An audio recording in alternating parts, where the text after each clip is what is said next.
Airport. So we're going to start our trip with an intro to the company. Our mission statement is that we are a price competitive car rental agency focused on lowering costs by borrowing cars from long-term travelers. We are committed to providing a convenient and secure experience for car vendors with a variety of high-quality vehicles at affordable prices for renters. So there are many reasons why this is a good business opportunity for us to pursue. So the industry of peer-to-peer car sharing already exists in America, but we're trying to expand it to become more of a norm and more socially acceptable. And we believe that this is feasible because, according to our market research, 52% of people would be willing to lend their car to a stranger if they were compensated for this, which is already incorporated into our business plan as well as our budget. Also, the car rental industry at only airports is a $10 billion industry and it's growing. So we are planning on getting a large portion of this growth and taking it into the peer-to-peer car share portion of the industry. We chose Orlando as our location for many reasons. First of all, it's a large airport with lots of air traffic, but it's not too large where it would overwhelm us as a startup company. Also, there's a lot of potential customers with families traveling there to go to Disney World and they need to rent a car. Also, there's businesses in the area, so there will be business travelers that we can target. Now, Courtney's going to talk about the value we bring as a company. So after determining that there was a business opportunity for us in Orlando, we looked at how to provide value to consumers. So the first thing would be saving money for renters because we're not buying our own cars and maintaining our own fleet. We would save money and be able to provide a more affordable rate to renters than the average existing car rental agency could. And for our lenders who are letting people use their cars, we would save the money by not having any parking fees. So already, just by leaving their car with us, they're saving money. And when their car does get rented out, they would be compensated based on how much we receive from the renter. There's also a possibility in the future to provide services to lenders, like for their cars, such as oil changes and whatnot, which could provide more value. But right now, we're just focusing on the monetary value we can provide. And our company would also provide value to the environment, which, as we all know, is a growing issue for our generation. And that's because by using people's cars that already exist, instead of buying our own fleet and replacing it each year, we're lowering the amount of cars that need to be produced and bought each year for car renting in Orlando. And so the way that we differentiated ourselves from the existing car rental companies that reside in Orlando airports is that we are sustainable by not using these new cars. We're more affordable because we're not buying the cars, and we're going to be more convenient because of the different systems we're going to have in place to make it easier for users renting cars, such as apps and eliminating lines in the airport. And so based on the market research we mentioned earlier, we know that our differentiations are addressing the needs of customers. They range affordability as the #1 concern for car renting or sharing, which is also our main concern. Cleanliness and size would be on par with current companies, and then our convenience would also be more than what is already existing. And now, Wesley.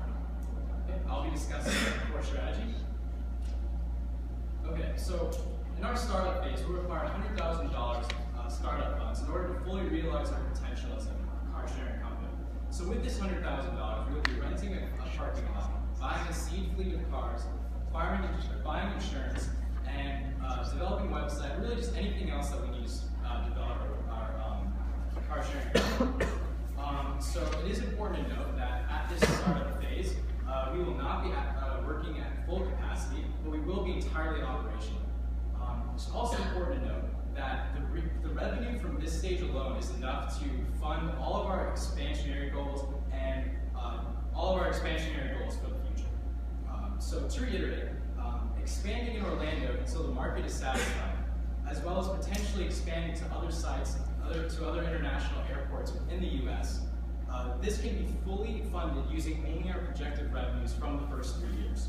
So each individual location will also be improved. As we expand, we'll be able to offer more services such as gas refills or oil changes, and we'll also be able to we also get to save more money as we expand because you don't have to reissue the fixed cost every time that we add a new site. So according to our current analysis, it'll take about 76 weeks for our very first parking lot to be developed. And this includes the development of an app, the development of a website. And so after the 76-week period where we develop this first site, all subsequent sites will take a lot less time. It should take about 40 weeks to get a site developed. And it'll also cost a lot less money, taking about $50,000 or $60,000 compared to $100,000 for the initial site. So we have a lot of scalability with this company. We can expand really quickly. We don't need external funding in order to expand. And also, there's a lot of internal economic scaling involved. So it's very easy for us to expand quickly because, as I mentioned before, the costs kind of decrease as we get larger. And so if for whatever reason we decide to exit the company, if we just aren't intrigued by the business model anymore and we want to get out, we can easily sell to competitors such as Hertz. And this is not an undesirable end because it will be highly profitable for everyone involved, including investors. So now I'll turn it on to Stephen, who's going to be discussing management and operations. So our management structure is pretty straightforward. Our board of executives are going to provide insight and advice for our CEOs and founders who are going to then hire quality employees how we run the day-to-day aspects of our company. We plan on having a front desk individual who will handle the paperwork for insurance reasons and will check vehicles in and out and handle the keys and be the face of the company and the point of sale.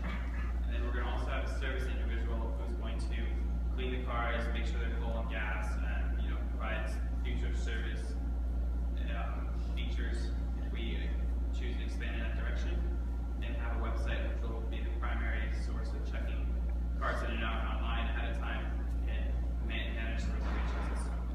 Our operations for lenders and renters are as follows. So a lender will sign up to lend their car online, drive the car to the lot and check the car in, and then take a shuttle to the airport to go on the trip. The car will be rented and cleaned to individuals who come that want to rent vehicles. And then upon the lender's return to Orlando, their car will be returned to them. A renter will sign up online to rent a car, arrive at the airport, and take the same shuttle to our parking lot, check the vehicle out. It will be cleaned before they leave, and then their car will be returned to the lot and cleaned again and perhaps rented out again before the lender returns. And then a renter can take the shuttle back to the airport to go home. And now over to Caitlin for our financials. Great. Now, peer-to-peer car sharing companies in the U.S. have been expanding and increasing successfully for the past 5 years, particularly in the past 3 years. While all comparable projections are from a relatively short period of time, we looked at available information about rental hours and car usage for rental in the first 2 to 3 years of several companies. By comparing our business model location and the societal comfort for car sharing, we were able to predict around 3,700 cars to be listed on our rental lot in our first year. We were also able to predict the number of rental days likely for a car, so we sell might not be rented because some might rent more than once. Our projected revenue in the first year is a little more than $400,000, and our profit is a little over $100,000, with an average price per day being $0 per renter. Our business model is fixed costs much lower than a traditional car rental or a traditional car share. It is important to note that not only are revenue and profit both increasing, the amount of the percent of revenue that is our